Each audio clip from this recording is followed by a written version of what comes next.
जब से विधानसभा सत्र शुरू हुआ है, पहले दिन से ये बात तय थी कि बिजली पे एक दिन चर्चा होगी। बिजली पानी दोनों पे जब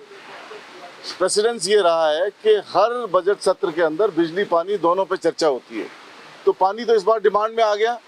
और ये कहा गया कि बिजली पे अपन चर्चा कर लेंगे जब बजट अप्रूवल कर लेंगे और बजट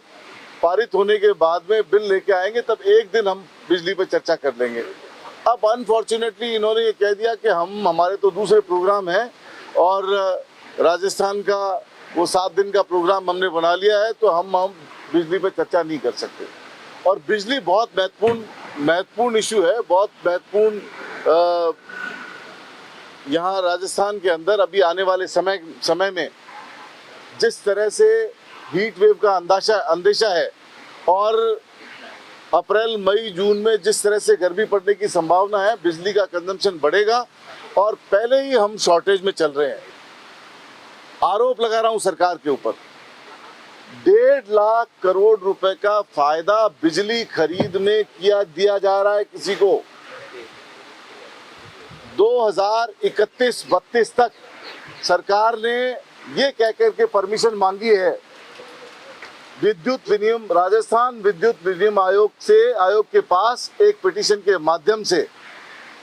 3200 यूनिट बिजली खरीद करने की परमिशन मांगी है। और जिस तरह से डाटा दिए गए हैं, डाटा को तोड़ मरोड़ करके प्रस्तुत किया गया है, जो शॉर्टेज नहीं है उसको भी शॉर्टेज दिखा करके और परमिशन मांगी है किसी एक कंपनी को फायदा देने के लिए, ये कह के कि भाई ये कंपनी यूनिट लगाएगी और 2031-32 के बाद में हर साल करीब 3200 मेगावाट यूनिट सप्लाई करेगी राजस्थान को। जबकि राजस्थान जब 2031-32 में जितने प्रपोजल अभी आ चुके हैं, जितने प्रपोजल टोटल अभी तक आ चुके हैं, उसको अगर कैलकुलेट करते हैं प्रॉपर तरीके से तो 31-32 में शॉर्टेज नहीं रहती। और अगर शॉर्टेज नहीं रहती तो बिजली नहीं भी देंगे तो राज्य की टोटल खपत में से करीब इनको 1.5 लाख करोड़ रुपए का अतिरिक्त भुगतान करना पड़ेगा। हर साल ये भुगतान उसमें डिवीजन करके किया जाएगा। 25 साल की बात की जा रही है।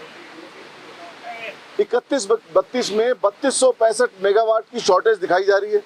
जबकि डिस्कॉम के दिए हुए आंकड़ों में 450 मेगावाट का डिफरेंस है। और जितनी कंपनीज ने जो अभी तक एमओयू किए हैं, जिनमें एनटीपीसी भी शामिल है और जिसमें एनटीपीसी शामिल है, जिसमें एनएबीआई शामिल है, उसमें जो बिजली उत्पादन और जितने कॉन्ट्रैक्ट 1,60,000 करोड़ के कॉन्ट्रैक्ट इन्होंने पिछले साल किए 2024 में, अगर वो सभी शामिल कर लेते हैं और जितने सोलर के प्रपोजल आए हुए हैं उनको शामिल कर लेते हैं और जो यूनिट्स जो अभी इन्होंने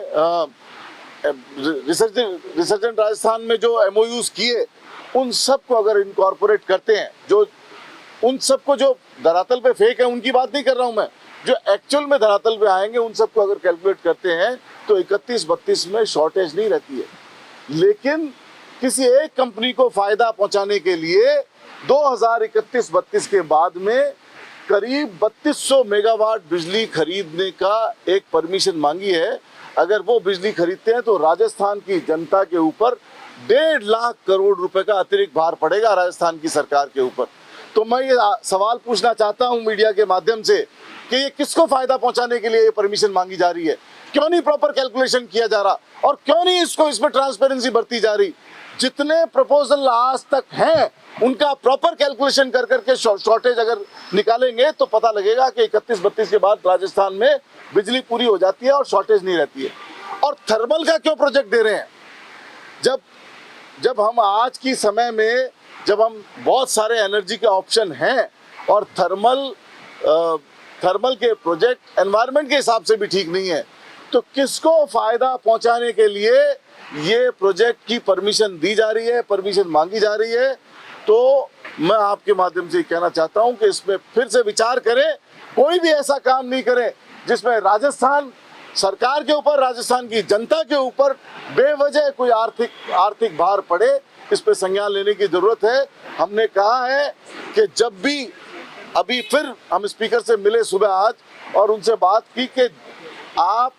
महीने 1.5 महीने के अंतराल से या 20-25 दिन के अंतराल से सत्र जब आप बाकी बिल के लिए बुलाओ तो सबसे पहली प्रायोरिटी ये हो कि बिजली पे चर्चा हो, ट्रांसपेरेंसी से चर्चा हो, सार्थक चर्चा हो।